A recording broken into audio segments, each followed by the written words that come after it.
The CIA is forbidden by American law to kill anyone. There are no exceptions. The law is absolute.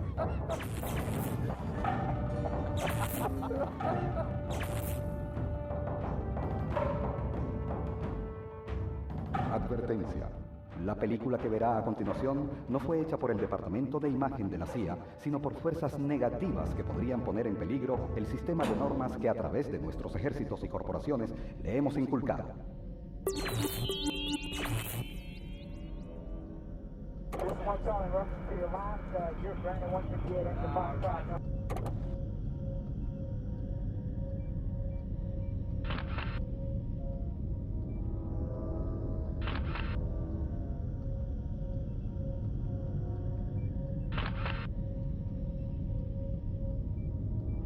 Un agente de la CIA se infiltra de distintas formas, ¿no? Pues este señor se dedicaba a reclutar, a tratar de lograr que las personas le escribieran a su programa. Cuando algún incauto le escribía, inmediatamente recibía como respuesta una carta con escritura secreta, una carta que no decía aparentemente nada peligroso, pero que en el medio de la carta decía: plancha esta carta. Y cuando usted planchaba la carta, pues salía un mensaje con escritura secreta donde le daban instrucciones de cómo hacerse agente de la CIA y le daban un buzón, generalmente en América del Sur, para que usted escribiera las informaciones que ellos le pedían. Así comenzaba a nacer o a forjarse un agente de la CIA. Esa fue la operación de los Centinelas por la Libertad. La historia secreta de América Latina puede estudiarse a través de la nómina de agentes de la CIA. Durante los últimos 50 años se cuentan por miles los que por un puñado de dólares han asesinado, saboteado y espiado en contra de sus propios países para garantizar los intereses norteamericanos en la región.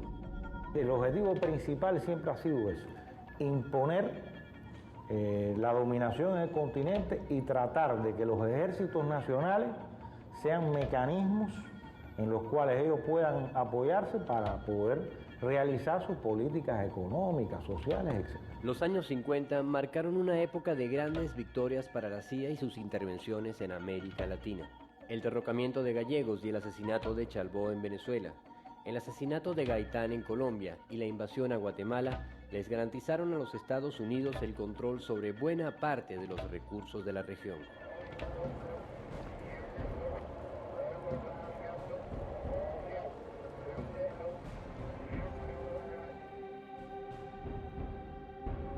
Pero mientras los pueblos del sur continuaban buscando caminos de soberanía, la injerencia del norte multiplicaría sus acciones, revelando los rastros de una invasión silenciosa. Invasión que en Venezuela logró cambiarle el curso a la historia.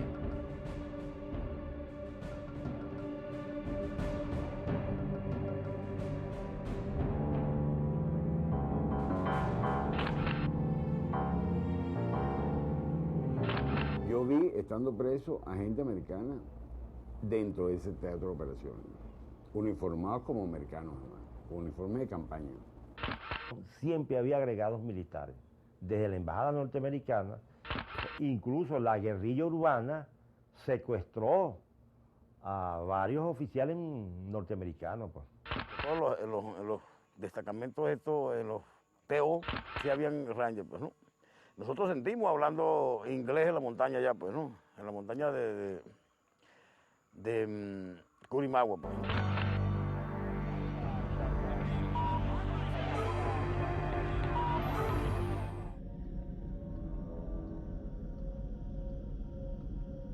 La CIA tendría mucho trabajo por delante en Venezuela durante los años 60. En este país, una larga dictadura había sido derrocada y las fuerzas progresistas habían jugado un papel decisivo por el restablecimiento democrático. El país pasaba un proceso de transición en espera de la convocatoria a elecciones. Los informes de la Agencia Central de Inteligencia para aquel momento daban cuenta del peligroso arraigo de los comunistas venezolanos entre la población. En Venezuela, el Partido Comunista jugó un importante papel contra el dictador Pérez Jiménez y se ha ganado una posición política privilegiada. Para las elecciones de 1958, Washington se cuidaría muy bien de preparar al candidato de su conveniencia, Rómulo Betancourt, un firme aliado del capital extranjero.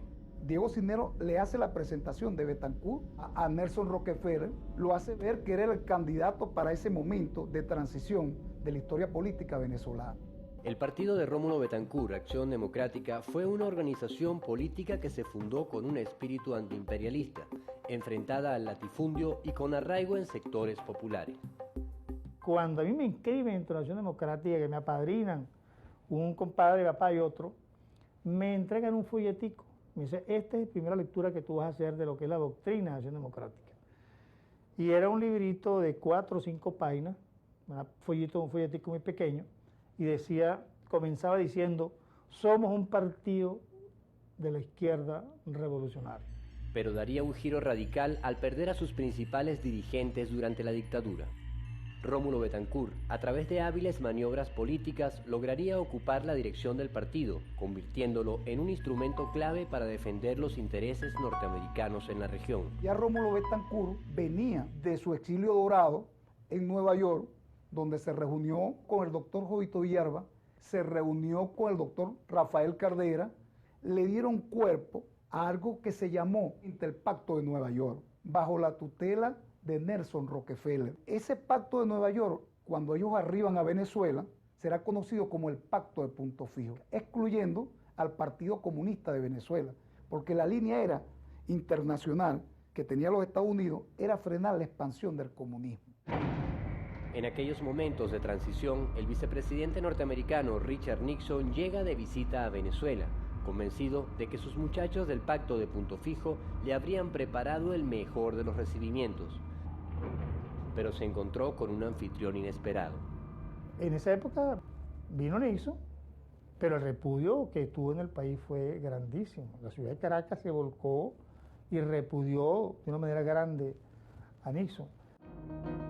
Pero Nixon no andaba solo.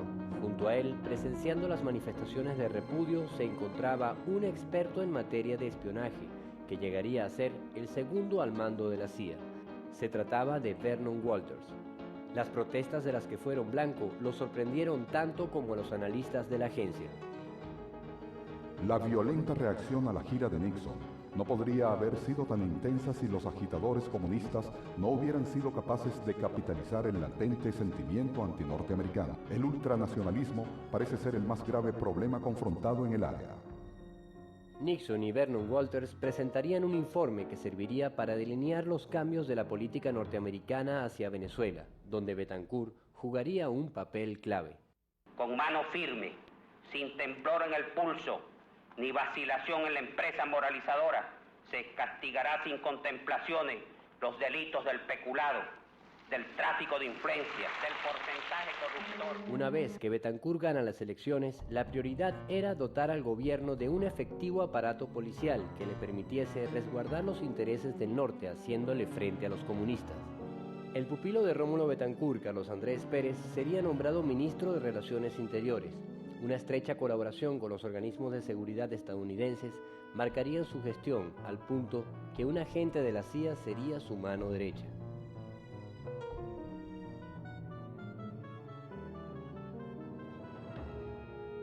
Las primeras acciones de Betancourt se alejaron de las aspiraciones sociales de los sectores más pobres del país.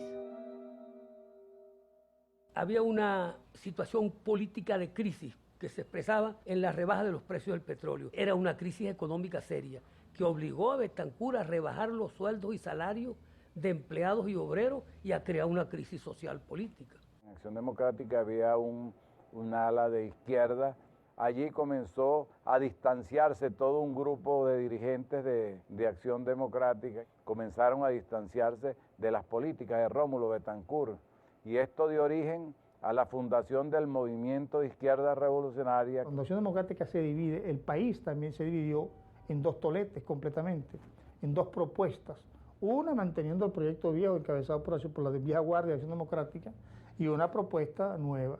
Comienzan una serie de luchas por las reivindicaciones populares con un programa revolucionario y Elmira, al lado del Partido Comunista, encabezan todas las luchas de enfrentamiento contra el gobierno de Rómulo Betancourt, que cada día va desarrollando una política más represiva. Tras las divisiones en su seno, Acción Democrática perdió la popularidad que la acompañó en otras épocas y recurrió al arma que le quedaba para controlar la calle, el uso de la violencia. Llegaba la policía a pegar y a darle rolazos, tiraban bombas lacrimógenas, presos, heridos. No estaba permitido manifestar, no estaba permitido expresarse ni nada. El gobierno de Rómulo Betancourt ametralla y masacra en la Plaza de la Concordia una manifestación de desempleados. Esa manifestación fue reprimida, ahí murieron 4 desempleados y hubieron varios heridos. Iba perdiendo las masas en las organizaciones de masas. Los sindicatos, por ejemplo, comenzaron a perder los sindicatos, comenzaron a perder las organizaciones de masa estudiantil. Como respuesta a esto, Acción Democrática formó las bandas armadas de Acción Democrática, llegaban a los sindicatos donde estaban perdiendo las elecciones y hacían un acto terrorista allí contra esas elecciones para evitar que se demostrara su pérdida. Esa es como una respuesta, pues si ellos ven que está organizado este sector, bueno, ellos de alguna manera tienen que organizarse y se organizaron en bandas, pues. Una las dirigía Soto Socorro y la llamaban la Sotopol, que cuando había una manifestación ellos salían con cabilla, las banderas de ellos, el acta de las banderas eran cabillas.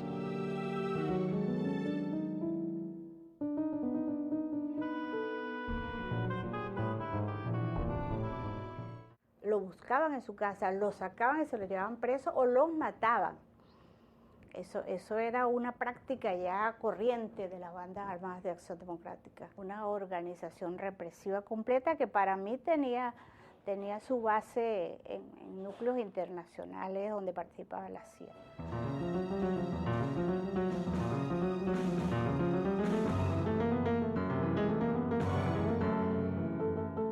Como ya se habían dado muchas evidencias de la acción represiva de Betancourt contra las manifestaciones, muchas de esas manifestaciones ya estaban comenzando a ser defendidas desde la propia manifestación con las primeras acciones de autodefensa que se llamaron entonces en aquella época.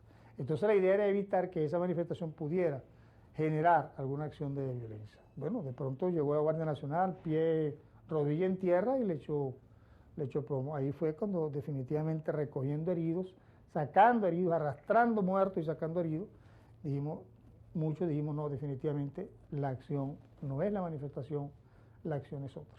Entonces comenzamos ya de una manera más o menos organizada a participar en el proceso de irse comenzando a armar. Se realiza el tercer congreso del Partido Comunista, donde se discute la vía de la lucha armada. Guerrilla y surge el Frente Guerrillero José Leonardo Chirino. El partido llamó a la resistencia y aparecen los primeros fusiles, porque en ese tiempo era el FN-30, una cantidad de revolucionarios, de guerrilleros, que más tarde formaron parte de los frentes del país, los frentes que se crearon en el país, en el oriente, en la zona central del país, en el estado Miranda, y en el centro y en los llanos, y sobre todo en la zona de Lara. Nacía la guerrilla en Venezuela contagiada por el reciente triunfo de la Revolución Cubana, que un año antes había logrado derrocar al dictador Batista. Al rápido crecimiento de la guerrilla venezolana respondería Washington con sus propios planes.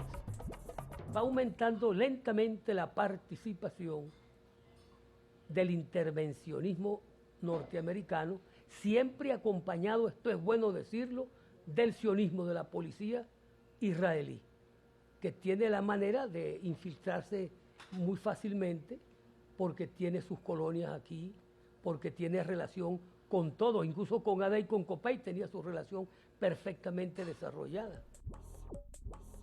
Los acontecimientos en Venezuela eran seguidos bajo la atenta mirada del norte. El presidente norteamericano Eisenhower estaba a punto de terminar su mandato y ser sustituido por Kennedy. Pero antes de abandonar la presidencia, dejaría listos los planes de intervención para la región.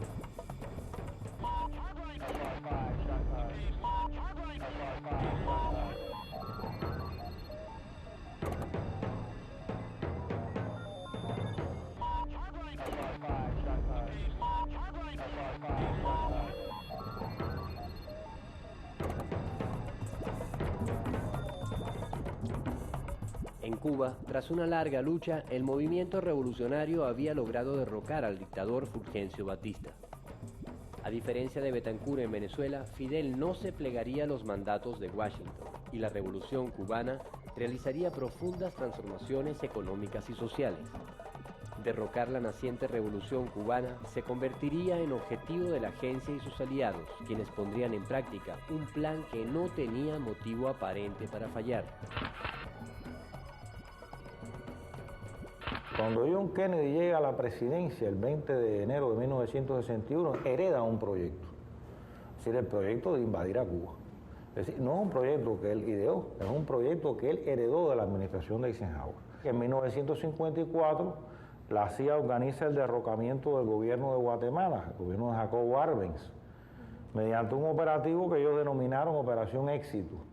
El grupo de agentes de la Operación Éxito que habían derrocado a Jacobo Arbenz en la década pasada fue reunido para poner en marcha el plan de invasión a Cuba.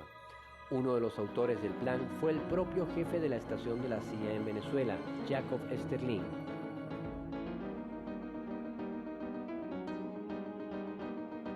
Van a buscar los mismos oficiales, los mismos jefes, los mismos personajes, las mismas ideas.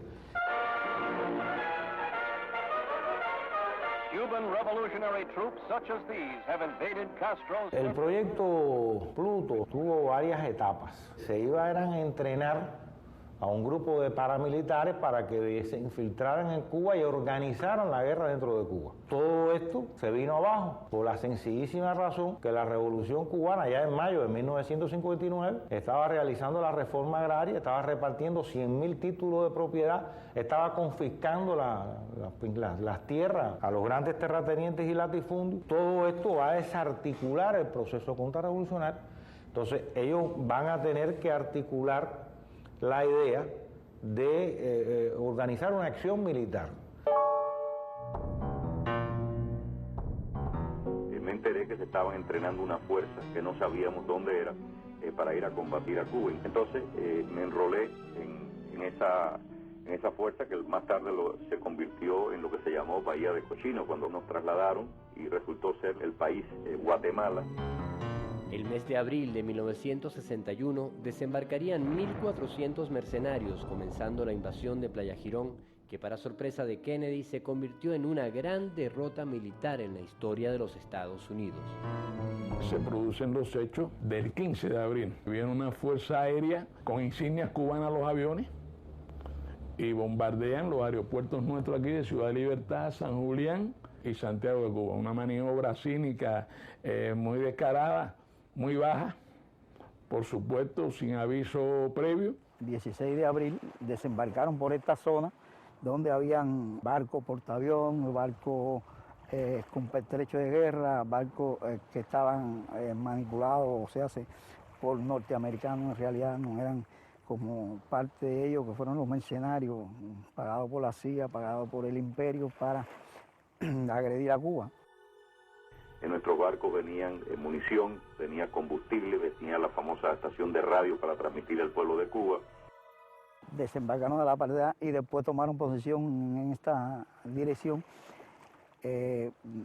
Tiraron la ofensiva hacia acá en lancha rápida, porque los barcos de ellos estaban estacionados de la parte de atrás de la bahía, allá. El comandante jefe se da cuenta que el plan es crear una cabeza de playa para articular un gobierno que rápidamente lo iban a tratar de poner aquí en tierra y que se pudiera reconocer por la Organización de Estados Americanos. Por lo tanto, la orden que se dio era que teníamos que avanzar para liquidar la invasión en el menor tiempo posible. Cuando nosotros tiramos la ofensiva, ya ellos entonces empezaron a reembarcarse, a tratar de impedir ser capturados. Entonces los aviones de ellos lograron hundir el barco nuestro donde llevaba toda la munición, el combustible, los equipos de radio y demás. Quedó más remedio que tirar, esconder el fusil y entonces internarse la mayor parte en la selva a tratar de escapar, y entonces vino la debacle de Bahía de Cochino. Las armas del invasor, aviones con falsas insignias cubanas, se estrellan contra el coraje y la conciencia revolucionaria de nuestro pueblo. Playa Girón es la primera derrota del imperialismo en América Latina, pero también es una de las primeras derrotas del imperialismo en escala mundial. Cuando las denuncias llovieron sobre Kennedy por haber auspiciado las acciones de aquella invasión, este echó mano del principio de la negación plausible previsto en los planes de la CIA. Well, first I want to say that there will not be under any conditions an intervention in Cuba by United States Armed Forces. This government will do everything it possibly can. I think it can meet its responsibilities to make sure that there are no Americans involved in the action. Pero poco le duró la mentira, pues Fidel había logrado capturar a 1.189 mercenarios y Kennedy pasó la vergüenza de verse obligado a pagar $53 millones en medicinas y alimentos a cambio de recuperar a sus buenos e inútiles muchachos.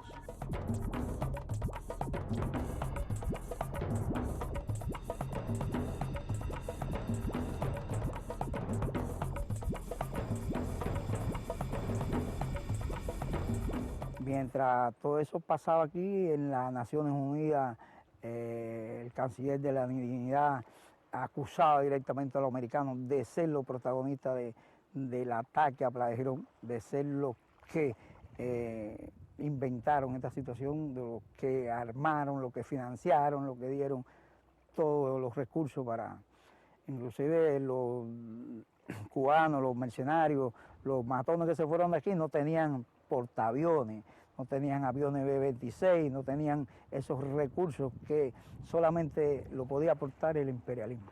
Gentlemen of the brigade, I need not tell you a profound impression your conduct during some of the most difficult days and months.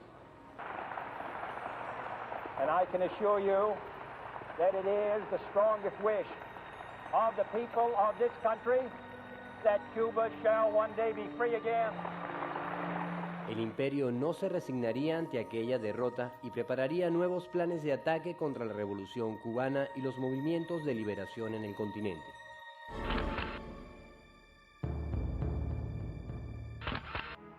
Tres meses después de la invasión a Playa Girón, la casualidad quiso que los nuevos planes de Kennedy para la región salieran a la luz. El distraído embajador de los Estados Unidos, Teodoro Moscoso, a su paso por la Universidad Central de Venezuela, perdió ciertos documentos que revelarían detalles del nuevo plan.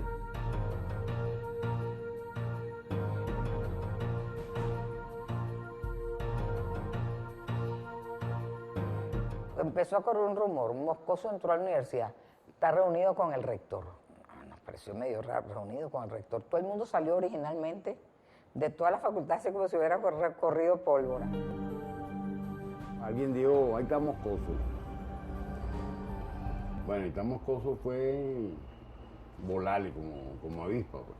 Y cuando llegamos a arquitectura estaba el carro negro abajo con su chofer. Y claro, fueron llegando estudiantes de todas las facultades. Una afluencia como general que rodearon el carro. Habrían allí, ¿qué? Unas 1.500 personas. Allá arriba se quedaron el decano y las otras autoridades de canales, miembros del Consejo de Facultad, etcétera, etcétera, montados allá arriba trincherados con Moscoso. Y el carro Moscoso ahí. Nosotros revisamos el carro para ver que se ven armas, una cosa de esa. Y encontramos ese maletín con ese pocotón de documentos. Eran documentos que tenían que ver con planes de agresión a Cuba. Por eso fue que se los mandaron a los cubanos. Ese maletín con toda esa documentación llegó a manos del Che, que estaba realizando una conferencia en Punta del Este e hizo la denuncia.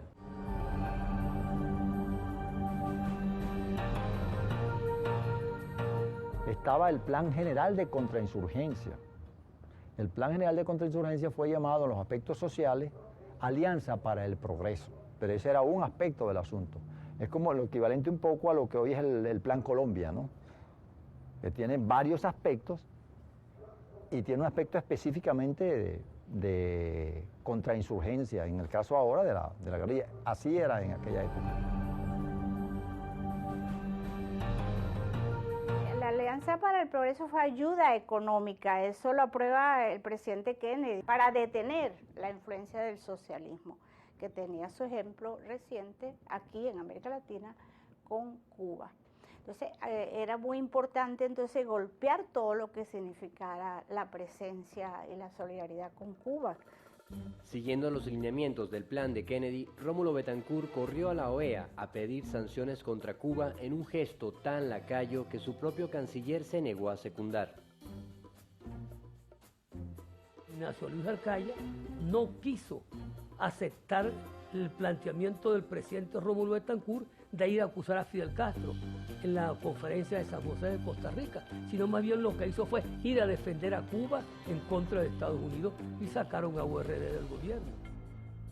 Finalmente, Betancourt rompe relaciones con Cuba y se prepara para recibir a Kennedy, quien con su visita avalaría al presidente venezolano como un líder ejemplar para los intereses del norte.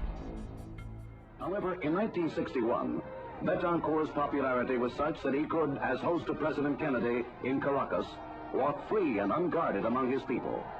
JFK and Jackie became Venezuela's idols.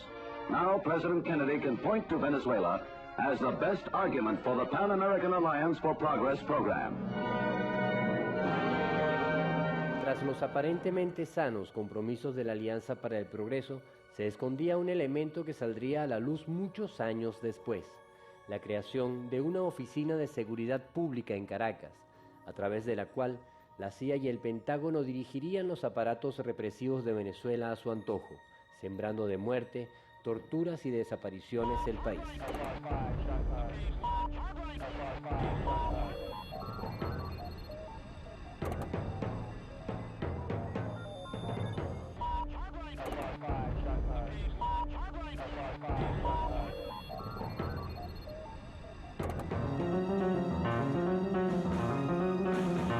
En Venezuela, los frentes guerrilleros agrupados como Fuerzas Armadas de Liberación Nacional, las FAL, ven crecer aceleradamente sus filas desde 1960. Pero los rebeldes que luchaban por un cambio social no eran solo civiles. En el seno del ejército, una corriente de oficiales también formaban parte del movimiento que propugnaba por un cambio de rumbo en el país. Nosotros somos mucho más amplios que eso. Decimos que la lucha que existe ahorita no es entre oposición y gobierno. Los mandos militares de los principales batallones estaban en manos de puros muchachos antiimperialistas. Y para Estados Unidos eso es una preocupación, que haya un ejército en un país petrolero, que los mandos militares estén en manos de antiimperialistas. Y los nombres se pueden citar, pues, el Macho Prada, el Macho Vargas, Moralito. Los hombres de mi generación, la llamada generación del 60, no solamente estudiantes, obreros, campesinos, sino también muchos militares. Estuvimos en Venezuela enfrascados en una lucha revolucionaria. No había un caso en que salieran vecinos a protestar, por ejemplo, obreros a protestar, estudiantes a protestar, que no fuera reprimida implacable y duramente con el costo de centenares de muertos y heridos durante todos estos años. Por cualquier cosa hacían preso una persona. No todas las Fuerzas Armadas estaban de acuerdo con esas acciones anticomunistas y contrarrevolucionarias que tenía el gobierno en esa época, hasta tal punto que se producen los estallidos y las insurrecciones militares de Puerto Cabello, Carúpano, que fueron insurrecciones muy importantes. Eso era todos los días que había protestas y había muertos heridos, había destrozos, había de todo. Y eso fue lo que nos llevó tanto a Carúpano, Puerto Cabello, a la rebelión. Nosotros pensábamos en esa época pues una mayor profundidad de desarrollo social y apoyados por supuesto en las armas del pueblo y las armas revolucionarias.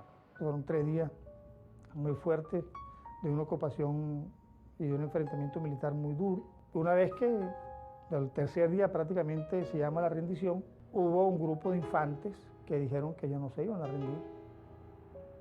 Yo dije que yo tampoco y que había la posibilidad de salir por las trincheras hasta Valencia. De ahí logramos meternos al monte ese grupo y salimos 9, salimos a Valencia 2 días después. Desde 1960 hasta nuestros días no se había dado una circunstancia como esa. El grueso de la oficialidad de contenido antiimperialista.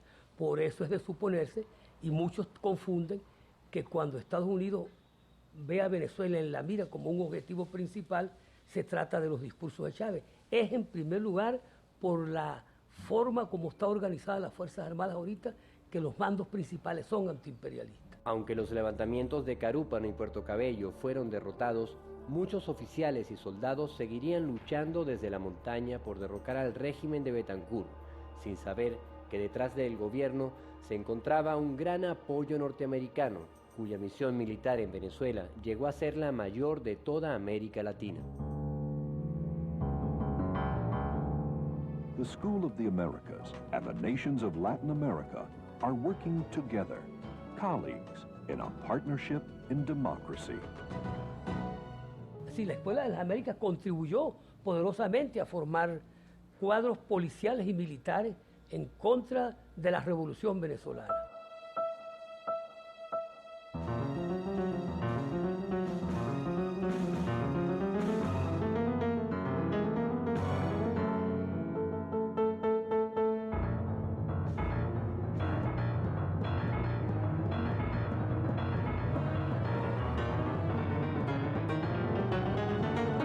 En Panamá. Y ciertamente, eso fue el pie de fuerza sobre el cual se crearon las Fuerzas Especiales de Contrainsurgencia acá, que aquí se llamaron cazadores. Los batallones de cazadores surgen en el año 62. El batallón de cazadores viene a ser la punta de lanza para acabar con los grupos insurgentes a nivel urbano. Y comienzan a conformarse en el año 62, que va una gran oficialidad del ejército venezolano a especializarse en la Escuela de las Américas en Panamá. Ya ese batallón de cazadores comienza a operar como operaban las columnas guerrilleras, como operaban las escuadras guerrilleras, es la contraparte de lo que es una guerrilla. Que eran grupos de 15, 20, 30, 25 personas, comandados por un teniente, un subteniente, apoyado con los helicópteros. Entonces, cuando se daba un detectado por una información, ellos inmediatamente cercaban territorialmente y tiraban hacia la montaña y hacia la llanura pequeñas incidencias. Eran pequeños grupos bien entrenados militarmente, físicamente, con dominio táctico y con una ideología anticomunista, con tenientes y subtenientes ya educados en la política de contrainsurgencia, y eso fue lo que aplicaron allí, pues. Esos grupos de cazadores, mira, en verdad que, mira, nosotros les lavaron el cerebro diciendo que nosotros éramos asesinos, que violamos mujeres, que violamos y hacíamos desastres con los campesinos. No eran solamente oficiales, se llegaba el momento en que sacaban hasta 50 y 100 campesinos a entrenarlos afuera, de manera secreta. No formaban parte de esos que van formalmente para las escuelas. De manera que allá sí se entrenó de una manera sistemática el cuerpo militar y policial venezolano para la represión. Los métodos de la injerencia en Venezuela no conocieron límites. Echarían mano de las más modernas herramientas tecnológicas.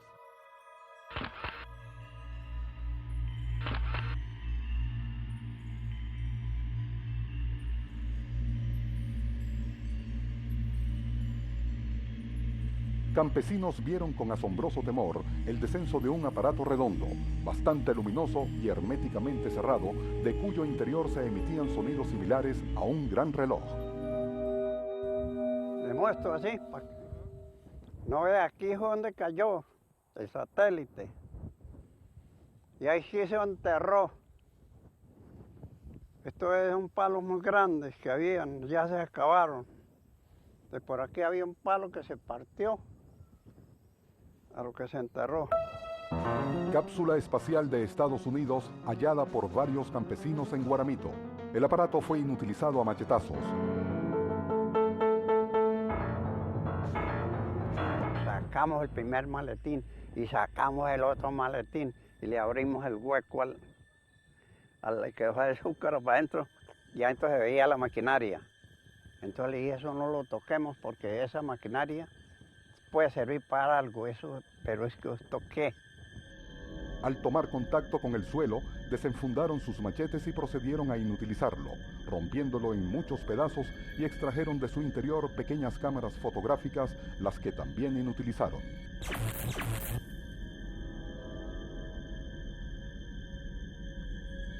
Yo reconozco esto aquí, y por aquí así, porque esto si cayó se enterró, entre el caño, está por aquí.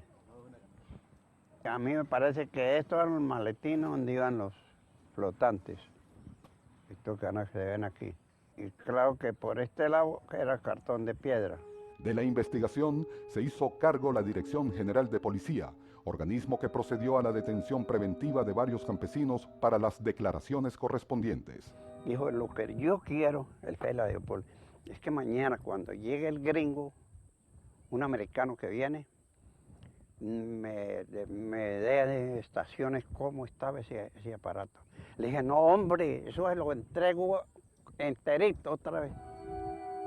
El portavoz de la NASA dijo que el objeto no pertenece a esta agencia, que la NASA rastrea cada objeto que tiene en órbita y que la caída la hubiese descubierto si hubiese estado a los alcances de su radar y del modelo de emisión de radio. Porque dos gringos, y yo creo que lograron casi hace cuenta, con tantos satélites que mandaron, a hacer cuenta dónde están las cosas de Venezuela, el petróleo, las minas y todo, y las fuerzas. Entonces, para ellos es fácil acabarnos.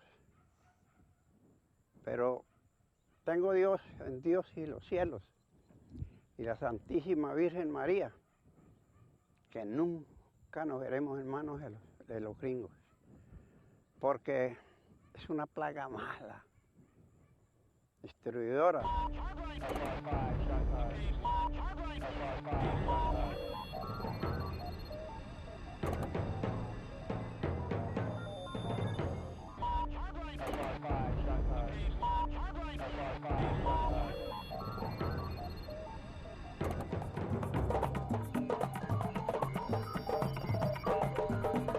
Tras la derrota de la invasión a Cuba por Playa Girón, la CIA iría de fracaso en fracaso en sus planes contra la Revolución Cubana. En Florida, la agencia había instalado la mayor base de operaciones de su historia en territorio norteamericano, la estación J.M. Wave, donde más de 600 oficiales estaban al mando de 4.000 agentes. Pero ninguna de las acciones terroristas que realizó la gigantesca estructura pudo destruir la Revolución Cubana. Kennedy comenzaba a comprender que Cuba no era derrotable por la vía del sabotaje. Y ese es el Kennedy que entra en 1963 tratando de buscarle una solución al conflicto con Cuba. Estaba tratando de establecer algún tipo de diálogo para buscar una agenda de conversación con Cuba. Es precisamente esta información la que llega a oídos de la contrarrevolución cubana de Miami, de la mafia cubana de Miami. Lo que finalmente destruyó a Kennedy no fue Cuba ni el comunismo, sino una bala disparada en su propio país frente a las narices de todos sus organismos de inteligencia. El supuesto asesino fue capturado y silenciado delante de la policía. Un doble crimen perfecto, al mejor estilo de la CIA. Bueno, yo seguí la investigación del asesino solitario. Y lo que hice fue investigarlo, pero no a partir de las informaciones nuestras, porque nosotros no conocíamos a Lee Harvey Oswald, no, a partir de los archivos desclasificados en Estados Unidos. Y empecé a encontrar toda una serie de evidencias. Lee Harvey Oswald era un veterano agente de la CIA, reclutado en el año 59. Estuvo en la Unión Soviética, cumplió tareas de inteligencia en la Unión Soviética.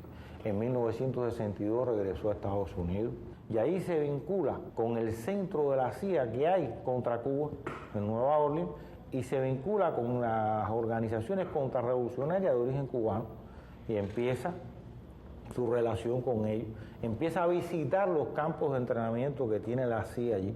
De pronto Lee Harvey Oswald cambia su línea de conducta y se convierte en un aparente simpatizante de la Revolución Cubana y de buenas a primeras trata de inscribirse también en el Partido Comunista Norteamericano, saca una visa, intenta viajar a Cuba a través de México.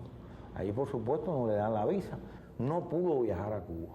¿Por qué la CIA quería que Oswald viajara a Cuba? Bueno, para documentar sus relaciones con los cubanos. Ahora, el hecho cierto es que inmediatamente que asesinan a Kennedy se desencadena una gran campaña. Una campaña donde inmediatamente todas estas cosas surgen a la luz pública.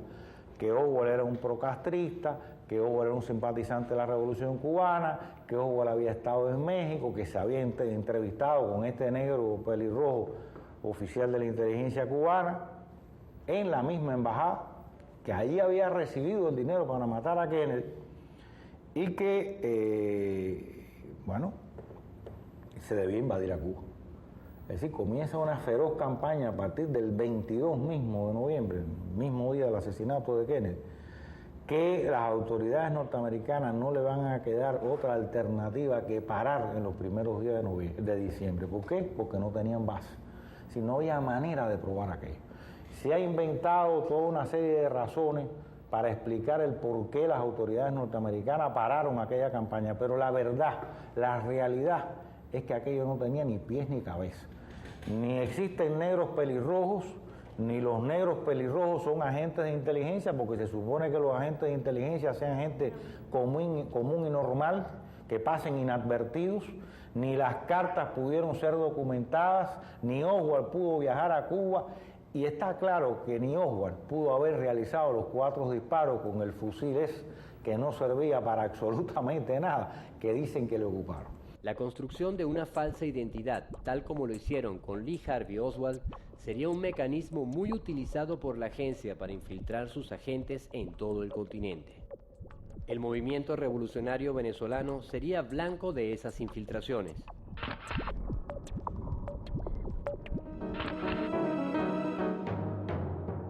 Washington no podía darse el lujo de que el codiciado suministro petrolero que le llegaba de Venezuela se fuese a poner en peligro por un puñado de guerrilleros que amenazaban con repartir riquezas entre los más pobres. Y la CIA tenía un papel muy clave en penetrarlos, recolectar información, preparar la información para los militares y los policías. Los métodos son primero conocimiento, acercamiento. Tú ves que un tipo es de izquierda, hace un comentario de izquierda, se le acercan, amistad, y empiezan a trabajarlo. Pues. Eso es un trabajo, la inteligencia es un trabajo largo. Puede ser de meses o de años. Hay un caso que es menos conocido, pero también es conocido, y es de Adolfo Menjar Lares. Este sujeto se infiltró en la FAL. Él llegó a estar presente en la conducción de una fuerza especial que tenía la Fuerza Armada de Liberación Nacional. Es el responsable de la muerte directo, fue el que dio la orden de la muerte de Iribarren Borges. Fue secuestrado y fue muerto estando secuestrado. Él tenía una posición en el gobierno muy importante. El asesinato de él constituyó una noticia conmovedora en la sociedad venezolana, ¿no? Y le permitió a Betancourt calificar a los guerrilleros no de guerrilleros, sino de bandoleros. Los operativos policiales llevaron a la detención de alguna gente y llevan a la muerte de Félix Farías, delatado por Adolfo Menjar Lares, que luego estando preso, él confiesa allí que es agente de la CIA. Este es el tipo de actividad que hace la CIA. Y, por ejemplo, era requerido dar la prueba de mentiras, del detector de mentiras, a todos los latinoamericanos que trabajaban con nosotros. Como parte de las operaciones de contrainsurgencia, se instalaron en 5 lugares del país centros antiguerrilleros, donde no había más ley que el terror, los famosos teatros de operaciones. Estamos en un sitio muy emblemático que se llama el TO5, porque era un sitio donde el punto fijismo torturaba, asesinaba a los revolucionarios y al pueblo en general. Aquí en ese tiempo el comandante era el señor Bernardo Rigores, en aquel tiempo el coronel Rigores, un hombre que, según lo que yo vi, era un ser despiadado y que le decía a uno que la tarea de él era matar. Tenían en todos los teatros de operaciones delegados de la misión militar norteamericana. Cuando un preso caía, inmediatamente lo golpeaban. Después que lo golpeaban, lo llevaban al TO. Cuando entraba al TO, le decían, quiero que sepa que usted en este territorio no goza de la defensa de los derechos humanos. Aquí no llega la Constitución venezolana. Se lo decían abiertamente a todos los que caían. Es famosa la carpa que había en Cachipo, en el estado Monaga, que se llamaba la carpa de la verdad. Y la llamaban la carpa de la verdad porque ahí torturaban a la gente hasta que dijera pues todo lo que podía decir. Yo vi, estando preso, a gente americana dentro de ese teatro de operaciones, uniformados como americanos, uniformes de campaña. Allí en esos momentos estaba un militar que no era militar venezolano, que generalmente uno caracteriza a la gente. Yo recuerdo que cuando me llevaban en el helicóptero, él sacó un cuchillo de esos militares que tienen sierra por arriba. Bueno, entonces sacó un cuchillo. Pero claro, él no hablaba, quienes hablaban eran los oficiales, ¿ves? Pero el tipo estaba ahí. Pero yo sí desde ahí yo dije, no, este tiene que ser de los asesores norteamericanos que están aquí en el país, pues. Nosotros tuvimos un enfrentamiento ahí con un grupo de tipos y los discos que teníamos con los campesinos de la zona era que eran bichos norteamericanos, pues, ¿entiendes? Y sentimos hablando de esos caramba ahí, pues, ¿no? Y las torturas y la que hacían en los comandos de guerrilleros eran, ¿cómo se llama? Eran que los formaban esos rangers, pues, ¿no? Y los cazadores aquí los dirigían los rangers. Era los que estaban en el frente, claro, no se metían de repente en el frente de eso, porque sino que estaban frente a los grupos de comando, eran los que mandaban a la gente que los destruía lo que iban a hacer, pues, ¿no? Eso y tenemos otra información, pues, ¿no? Es que esos americanos están metidos aquí desde hace muchos años, pues, ¿entiendes? Y en la medida en que la guerrilla va aumentando, aumenta más el intervencionismo. Hasta que llega el periodo de 1964, cuando Raúl Leoni toma el poder. Aquí la cosa sí es bastante grave. Allí es donde hay 2.000 desaparecidos. Y los 2.000 desaparecidos son fundamentalmente en tortura. No me estoy refiriendo a muertos en combate, a muertos en las cámaras de tortura, en los 5 o 6 teos que habían en Venezuela. Los años 60 son para Venezuela la época en que surge el fenómeno de las desapariciones forzadas. Campesinos, luchadores sociales, dirigentes revolucionarios que tras ser capturados por la policía o el ejército nunca más se supo de ellos. Un fenómeno que surge precisamente cuando los agentes de la AID comienzan a dirigir las políticas de contrainsurgencia en Venezuela. Los aparatos represivos del Estado utilizados directamente para sembrar el terror, porque la figura del terror, la figura del desaparecido es una figura que se crea en Venezuela, que no es en Centroamérica, ni en Sudamérica, es creada en Venezuela, y además entonces utilizaban a la DIGEPOL, que era la Policía Política del Estado, y a los militares. El profesor Alberto Lovera fue detenido por la DIGEPOL en las calles de Caracas en 1965, asesinado y su cuerpo lanzado al mar atado a un ancla. Pero el cuerpo flotó y se enredó en la red de un pescador que estaba allí en esa zona y lo sacó. Cuando sacó se vino el cuerpo pegado a la red y bueno, apareció la foto esa que aparecía el cuerpo en la playa Lechería sobre las piedras, ¿no? El del profesor Lovera es apenas uno de los 2.000 casos de desapariciones con las que el terrorismo de Estado enlutó a Venezuela en los años 60, con prácticas importadas del norte. Durante los años 60, la CIA tuvo un gran éxito en Venezuela contra la guerrilla.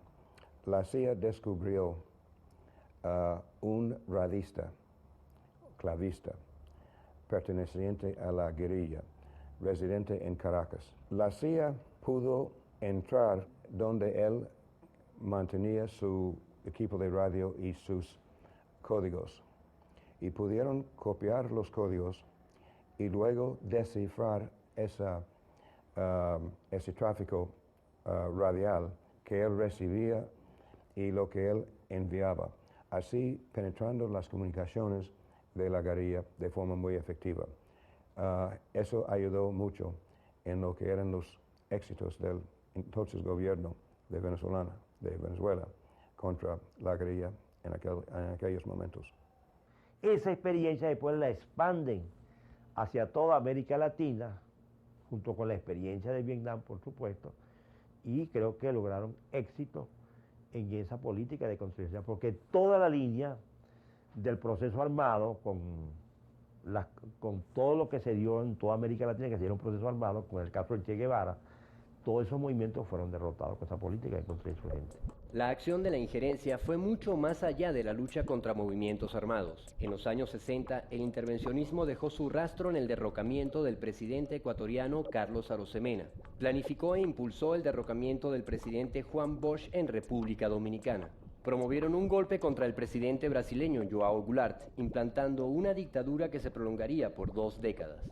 La CIA intervino también en el proceso electoral chileno, impidiendo que el candidato de izquierda Salvador Allende llegase al poder en 1964. El mismo año en Guyana, las multinacionales mineras apoyadas por la agencia lograban derrocar al presidente Cheddi Jagan, destruyendo la primera experiencia de república cooperativista del continente.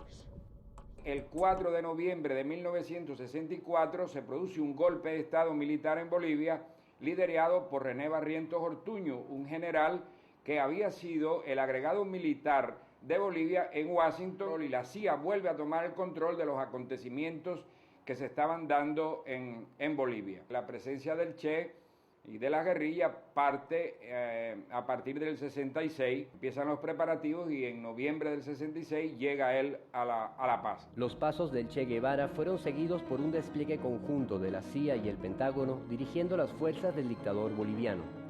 Tras burlar varios cercos, el Che es herido en combate y cae prisionero. Sería ejecutado y su cuerpo desaparecido por los asesinos. La versión que el gobierno boliviano hizo circular sobre la muerte del Che en combate no duró mucho tiempo. Las evidencias irían sacando a la luz los detalles de una operación de exterminio encabezada por organismos de inteligencia norteamericanos. Gran parte de los archivos de la CIA en la operación de Bolivia llegaron a nuestro poder. Los documentos y las imágenes grabadas por los propios agentes norteamericanos dejarían en claro quiénes habían capturado y asesinado al Che.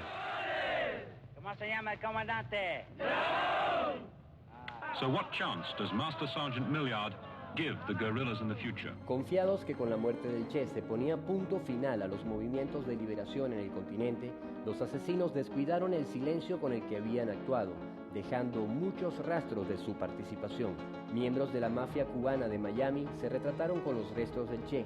Las fotos de los Rangers en selvas bolivianas salieron a la luz y el orgullo por aquel crimen contra un prisionero de guerra los llevó a vanagloriarse ante las cámaras. Well, we have different people in different countries, you know, working all over, especially in Latin America and Southeast Asia and down through that way. And many of us, you know, in some of the areas that we've been in before, and never could find him, or he's always a step ahead of us. But here, I guess his luck run out. Pero el imperio sacó mal sus cuentas. El asesinato del Che lo convertiría en un símbolo para millones de habitantes que en el continente seguirían empuñando la lucha contra una invasión silenciosa. En los nuevos campos de batalla llevaré la fe que me inculcaste, el espíritu revolucionario de mi pueblo, la sensación de cumplir con el más sagrado de los deberes, luchar contra el imperialismo donde quiera que esté. No importa que cada día el imperialismo esté más agresivo. Los pueblos que han decidido luchar por su libertad y mantener la libertad alcanzada no se pueden dejar intimidar por eso. Y juntos construiremos la nueva vida.